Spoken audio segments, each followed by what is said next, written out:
Welcome, everybody, faithful listeners, faithful watchers, and etc. This is Going Commando with the 80s Kids. We are doing an all-day Friday the 13th actual movie marathon. So we just got done with number one.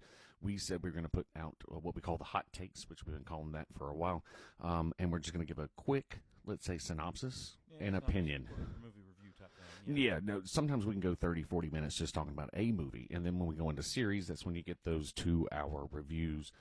We're doing this, going to do shorter just because it's going to be all day. Like literally, if you want to tune back in, we're going to be live on Facebook. We're going to be live on Instagram. We're going to be live on X, all under the same title. And then, we're going to look at each movie. Yeah, and then we're going to talk shit about it, basically.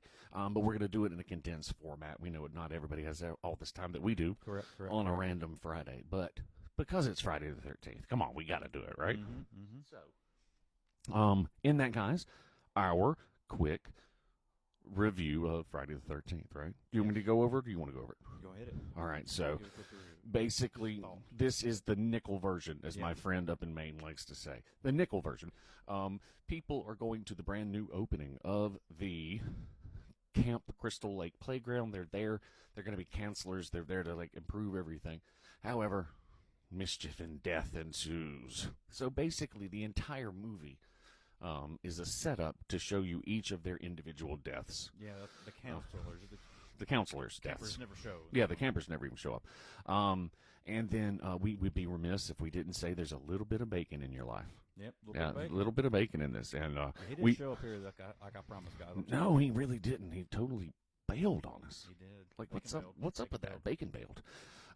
So anyway, he's in there. If you want a really good up close shot at his groin, I mean, it's we literally. But so it'd be different if it was just me, because I got bad OCD, right? But Ben and I both like slammed back in our chairs simultaneously. Like, oh my, what are you doing? So gratuitous bacon bulge. Yeah, hey, like alliteration's a thing.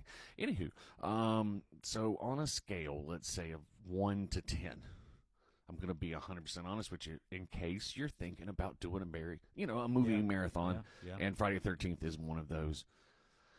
It shows that it's a 40-year-old movie. It does.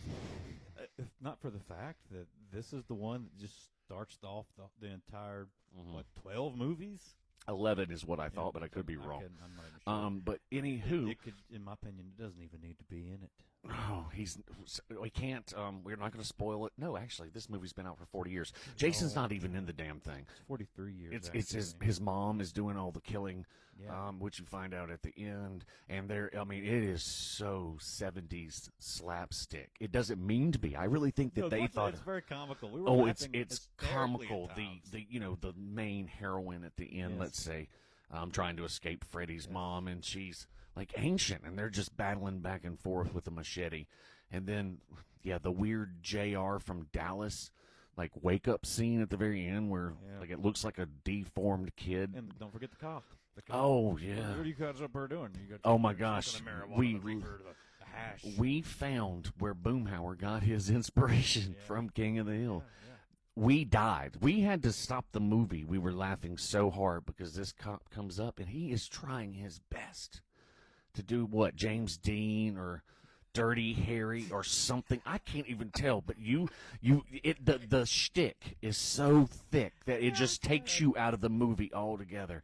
And then, like you said, like the one guy's just being annoying, the dark-haired kid, right? And then you're looking at Bacon, right? Because you're like, oh, I know that guy, like, and you're kind of half in, half out anyway, right? And then this guy walks up. What you gonna do? I said, shut your mouth. Pocahontas? Yeah. Something like that. Yeah. So, like, literally, because he's wearing, like those. So, Adams. So we're staying in the Halloween. Adams Family Values. They were doing the reenactment, whatever. Yeah. So he's got like the feathered, let's say cap, not cap, but he's running around like an Indian chief. Right. Okay. So let's just be honest about it. He is. But so like every single scene, he takes a dig and chooses another American Indian figure's name, does he not? Pretty much. I've had enough of you, Geronimo. Yeah. What about you, wounded bull? I mean, it's just was constant. ridiculous, yeah. But yeah, the one thing that made us die laughing was you been smoking the Reefer, the Mary Jane, and I mean it was a string, and I know it to him in his brain it probably sounded like something like Robert Downey Jr. was doing, like Yeah. when you speak fast and Yes, you sound yes, smart. yes, yeah. It literally is Boomhauer, so you barely pick up on most of it. And then by the time that you do, you're too busy laughing at your ridiculousness, right? So anyway, that's my take on it. That's what people will be laughing at. Do you think people will laugh about the Avengers movies in 40 years? They might. They might. They might. I'm not going to lie, because even now, some of the dialogue is cheesy. Yeah, it is. It's not the best of all the At movies, the in my time, but opinion. you know, when you go back and read, let's say, a golden era or even silver era comic books, the dialogue is cheesy. You know, it costs a lot to put a lot of words in there, and also you have pages to grab someone's attention. You So- got to make the most out of it. Do you think this movie could be skipped, or do you think it's a necessity in the No, series? I'm telling you this: if you're a horror nut like I am, so I'm a horror purist. I've seen all of them. Then you have to watch it, just out of like my OCD nature, right? Mm-hmm.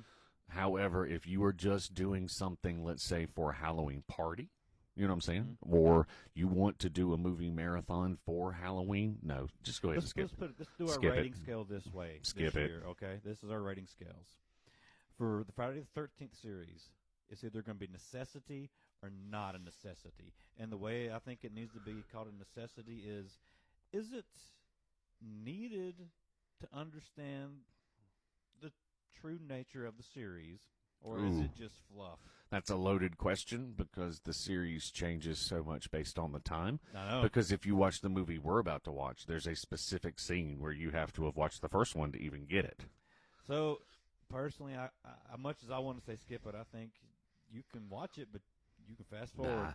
Nah, I'm going to go, let's say, our daughters, like the Gen Z folks, Yeah. right? If I was a Gen Z person having a Halloween party and wanted to put on some Halloween movies in the back, the first one's not one of them. I'm just being honest. It is dull. It is boring. But to us horror nuts, it's hey, they're setting up a scene. But nowadays, they barely set up scenes. It's The just kills action. are better than the ones in Halloween. Yeah, they are, but I mean, God, but we both just died laughing with the one throat slash, and I mean, it looks like a dead fish carcass. Like, I mean, they didn't even try to blend it in. Right. All right, well, we got to wrap this up. We're gonna wrap it up. This is we're supposed to gonna be go into fast. part I'm sorry, 2 yeah. now, and we will check back with you on Instagram and Facebook Lives, and hopefully we're going to get in the YouTube Lives. If not, well, we'll be on the other X can be live 100% though. we're The gonna other be on ones, yeah. X Live too. Yeah. My man Carthy Cates here. I did not, but we're going to be doing some countdowns. Well, we just got to Get do on we in got a to do couple something, months. yeah. So Yeah. So hey, stick with us.